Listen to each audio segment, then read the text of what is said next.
Speed in war is not just an advantage. Sometimes, it's the only thing standing between life and destruction. During World War II, tanks became heavier, stronger, and more heavily armored. But one machine went in the opposite direction: lighter, faster. It became the fastest armored fighting vehicle of the entire war. This was the M18 Hellcat.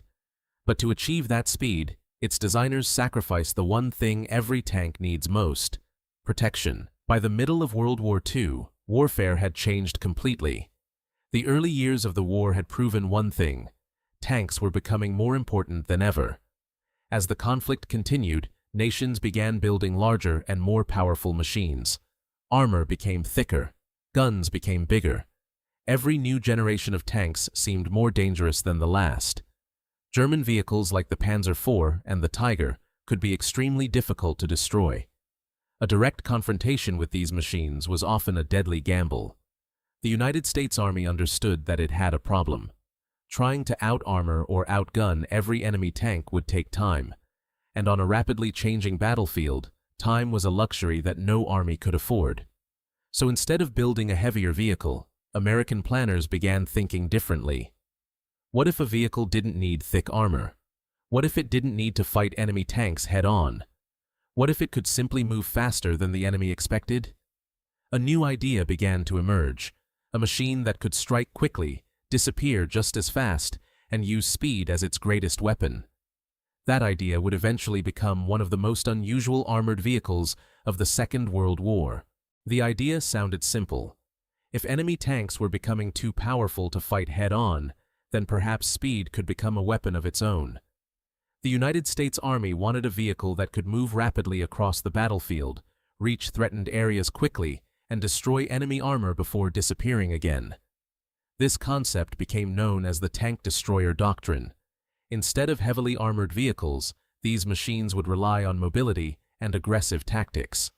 To make that possible, engineers had to make sacrifices. Heavy armor was removed. Weight had to be kept to an absolute minimum. Everything was designed around one goal: speed. After several experimental designs and numerous changes, a new vehicle finally emerged. It was officially designated the M18 gun motor carriage, but history would remember it by another name: the Hellcat. Powered by a powerful radial engine and weighing far less than most tanks of its era, the M18 was unlike almost anything else on the battlefield.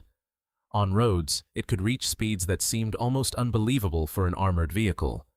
In some cases, crews reported driving the Hellcat at more than 50 miles per hour.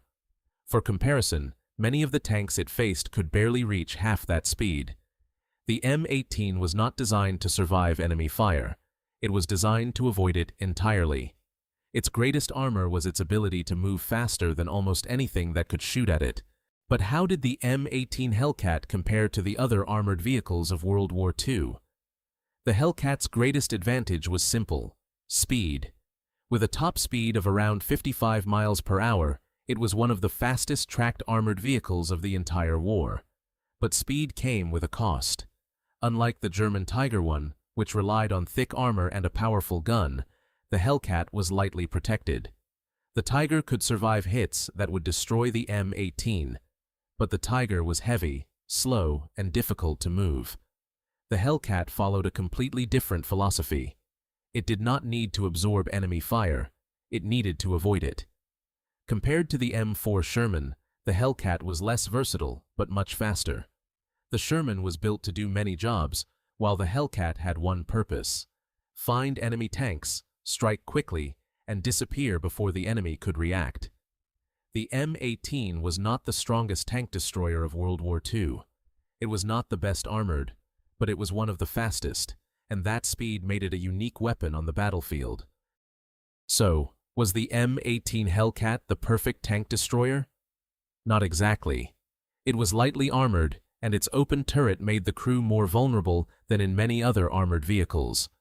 The Hellcat could not take hits like the German Tiger, and it was not as versatile as the M4 Sherman.